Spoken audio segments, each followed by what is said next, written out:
Mas Brasília, o governo pretende intensificar a articulação pela proposta que acaba com a jornada de trabalho 6x1. A matéria deve ser bandeira de campanha do presidente Lula no processo de reeleição. Assunto para o repórter Lucas Martins, chegando com as últimas informações e também os bastidores. Lucas, boa noite, bem-vindo.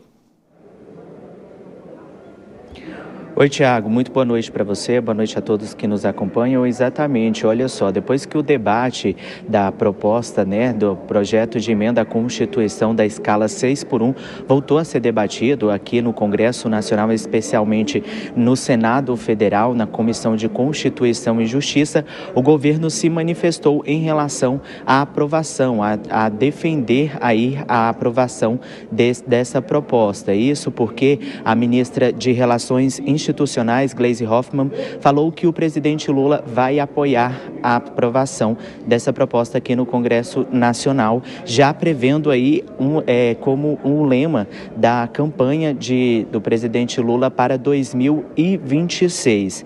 Mas o que acontece, essa proposta, por mais que seja uma proposta popular, tem algumas questões aí, isso porque alguns parlamentares pediram aí audiências públicas com setores, principalmente os setores envolvidos de comércio, enfim, vários setores com várias audiências públicas também, economistas, para falar sobre essa questão. O deputado Luiz Carlos Mota pediu na comissão de trabalho para que especialistas e também setores que estão envolvidos aí, que podem ser afetados, possam participar dessas audiências públicas para tratar sobre o tema, porque eles veem aí como um tema sensível. O presidente Lula também trabalha com uma tentativa de tornar a PEC um projeto de lei, isso porque facilitaria a aprovação. A PEC segue um rito aqui no Congresso Nacional que é mais rigoroso, para aprovação, com 3/5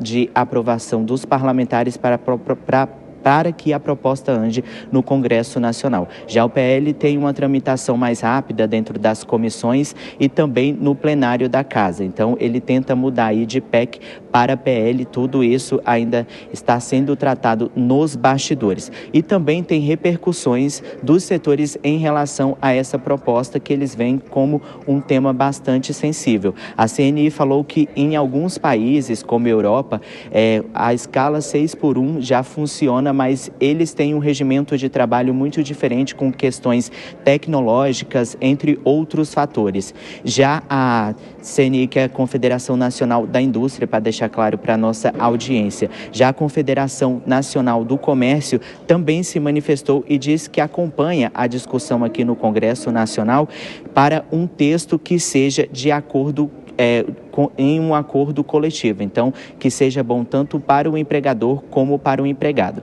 Então é um tema que está sendo debatido, a gente está tentando conversar com os parlamentares para entender sobre essa articulação no Congresso, sobre essa proposta, mas já tem a manifestação aí do governo que é favorável à aprovação desse projeto. Volto com você, Tiago.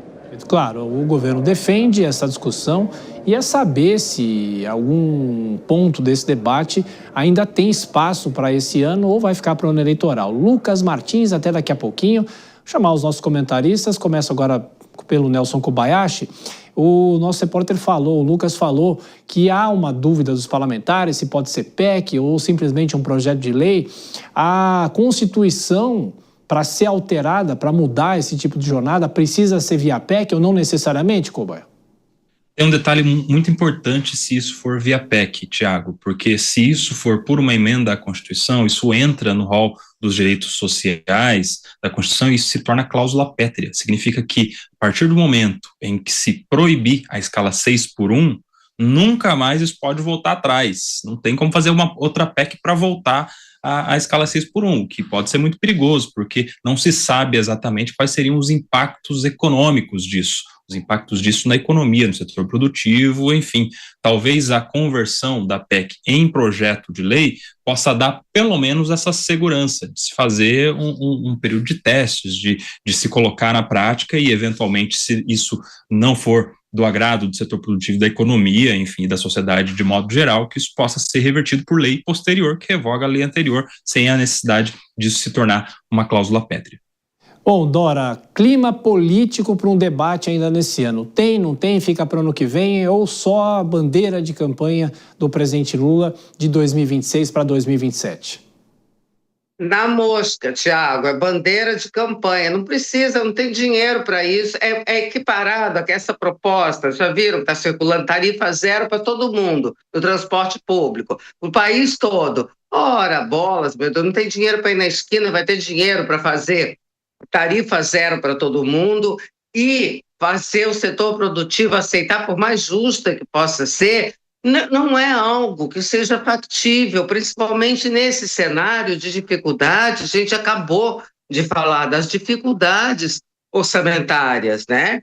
Mas agora, isso em cima do palanque, como uma bandeira, o governo dizendo que quer, mas, meu Deus, o Congresso não me dá, que horror, ai, que pena. É uma beleza, porque funciona. E também é do jogo, né? Eu acho mais do jogo. Quem quiser ser engambelado que se engambele, o governo falar as coisas, do que, por exemplo, o uso da máquina que tem sido feito, assim, descaradamente para a campanha eleitoral.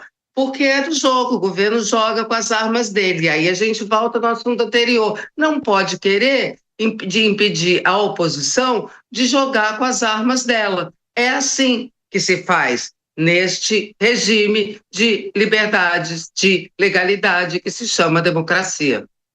E, meu caro Cristiano Vilela, além dessa discussão que a gente fala sobre a jornada de trabalho, a Dora lembrou dessa história de tarifa zero. Eu lembro aqui em São Paulo, a Luísa Erundina, que governou a cidade de 89 a 92, ela propôs isso lá atrás, ou seja, não é um assunto novo. Na eleição do ano passado para a prefeitura teve essa discussão de novo. O problema é quem paga a conta, não é, Vilela? Seria ótimo ninguém pagar o transporte público.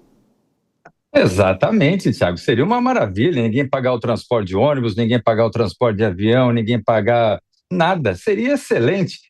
Quem quer dinheiro? Usando a famosa frase de Silvio Santos, claro, todo mundo quer poder, e é justo socialmente, sem dúvida, especialmente as pessoas mais pobres possam ter a possibilidade de se deslocar. Agora, os recursos financeiros não são infinitos, eles são finitos. Os recursos do município, dos estados, do governo federal são recursos finitos. E no caso do governo federal, o país está vivendo uma crise financeira gigantesca e tem determinadas propostas que são feitas com uma absoluta falta de senso, falta de responsabilidade. São viáveis eleitoralmente, mas são absolutamente inviáveis no papel. E com isso, mais uma vez, a gente tem aquela situação onde o governo ele se comporta como oposição. Tira determinados coelhos da cartola, propostas mirabolantes e maravilhosas, e depois bota a culpa no Congresso que não deixou, bota a culpa no presidente do Banco Central, bota a culpa em quem quer que for. E o governo, que em tese deveria ser o adulto a encampar as medidas racionais, sérias e concretas, acaba criando um papel, vestindo um figurino de oposição.